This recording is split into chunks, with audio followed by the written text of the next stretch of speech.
Gap up और gap down आप लोगों की ज़िंदगी के लिए नाइटमेयर साबित होते हैं, क्योंकि जब भी मार्केट में गैप अप्स बनते हैं या गैप डाउन्स बनते हैं तो आप लोगों को समझ नहीं आता कि मार्केट किस डायरेक्शन में जाएगी और हम अगर ट्रेड में एंट्री लें तो कहाँ से एंट्री लें। आज की इस वीडियो में मैं आप लोगों का यह मसला सॉल्व करने जा रहा हूँ इंशाल्लाह। तो शुरू करते हैं अपनी वीडियो को, मिलते हैं एक छोटे से डिस्क्लेमर के बाद, मेरे साथ रहिएगा।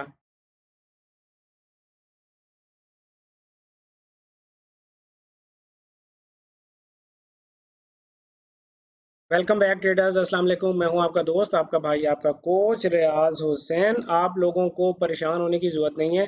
मार्केट में अगर आज के बाद आप लोगों को गैप दिखेगा कहीं पर भी, गैप अप हुआ है या गैप डाउन हुआ है या दो कैंडल्स के दरमियान ओपनिंग और क्लोजिंग गैप आया है, ये इन सिचुएशंस को आपने किस तरह से डील करना है, आज के बाद आपको इंशाल्लाह ये परेशानी नहीं होने वाली है। ये जो गैप्स हैं दोस्तों, ये ज्यादातर आप लोगों को दिखाई देते हैं स्टॉक्स में।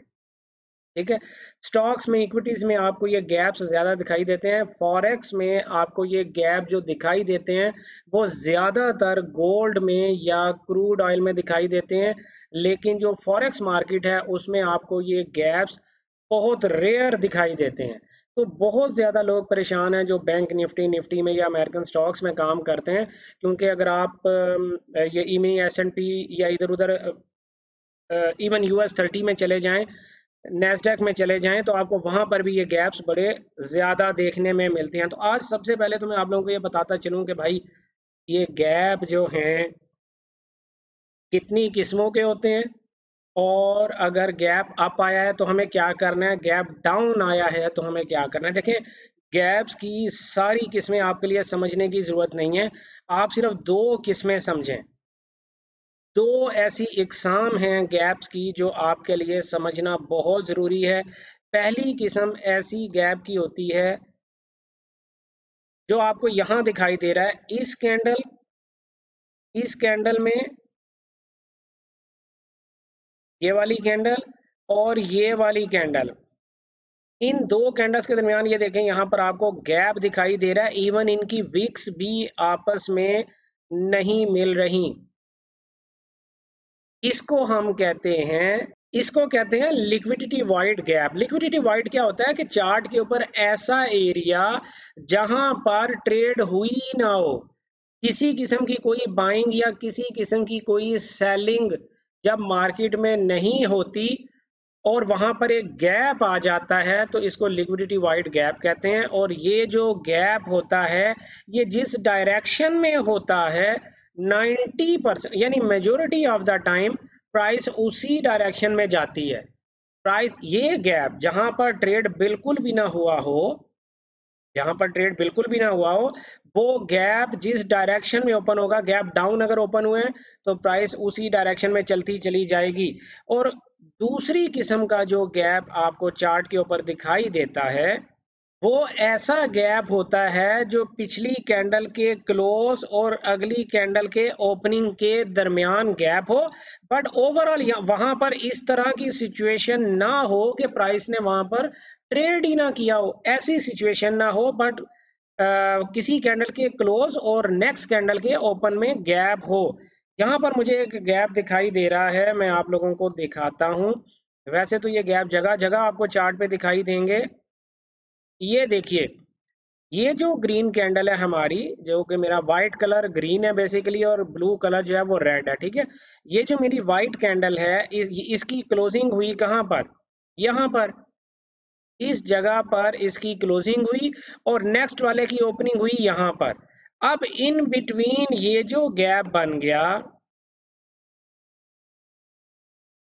ये जो यहाँ पर हमारे पास गैप बना है, ये भी जिस डायरेक्शन में बनता है ये गैप आपके लिए सपोर्ट का काम करेगा।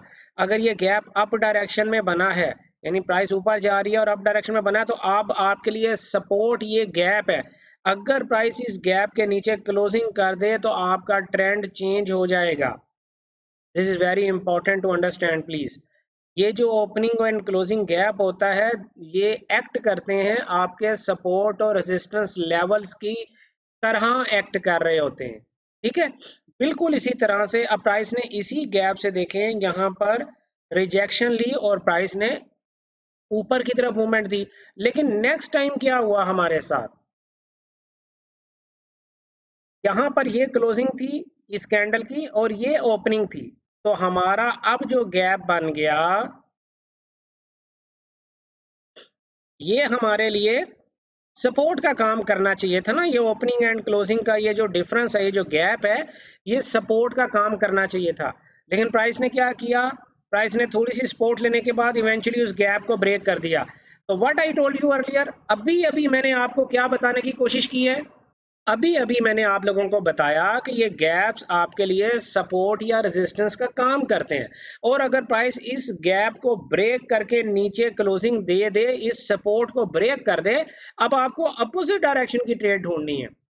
तो दो किस्म के गैप सिर्फ आप याद रखें, बाकी गैप्स को आप भूल जाएं।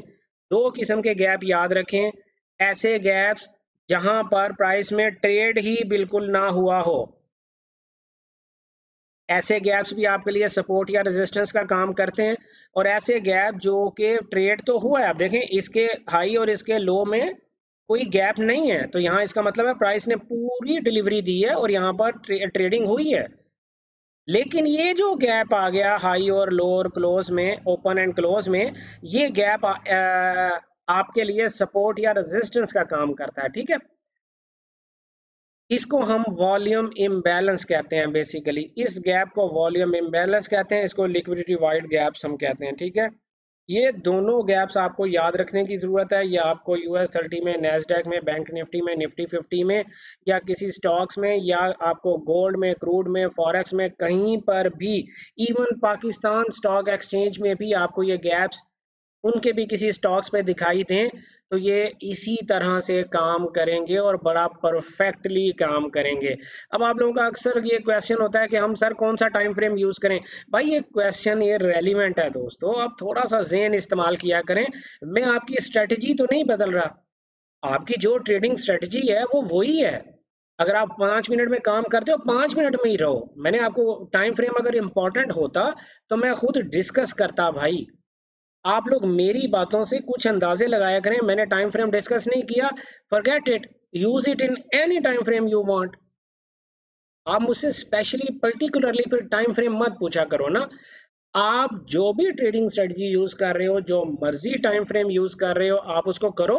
बस वहां पर ये चीजें अगर आपने देखी हैं तो इस हिसाब से उनको ट्रेड कर लो, इट इज दैट सिंपल। अब आप पूछेंगे कि अगर मैं यहाँ पर, ये हमारा सपोर्ट लेवल है, प्राइस ने इसे ब्रेक किया और ब्रेक करने के बाद मैं ट्रेड एंट्री कैसे लूंगा, तो भाई आपने इसी के रीटेस्ट पे एंट्री लेनी है ना।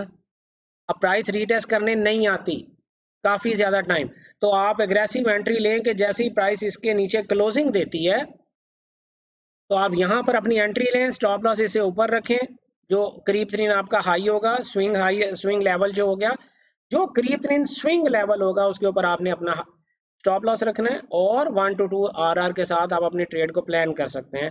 तो ये काम आप कर सकते हैं, लेकिन हर ट्रेड आपकी विन नहीं होगी। You have to work hard to become a successful trader. आपको मैं सिर्फ गाइडलाइंस दूंगा, मेहनत आपने करनी है, ठीक है। उम्मीद है कि ये ट्रेडिंग, ये जो गैप्स हैं आज के बाद ये आपको तंग नहीं करेंगे, और जो मैंने थोड़ी बहुत आपको अपनी सजेशंस दी हैं ये आपके ज़रूर किसी ना किसी काम आएंगी। तो मिलते हैं नई वीडियो में किसी नए कंटेंट, किसी नए कॉन्सेप्ट के साथ। तब तक अपना ढेर सारा ख्याल रखिएगा। गुड लक, हैप्पी ट्रेडिंग, अल्लाह हाफिज़।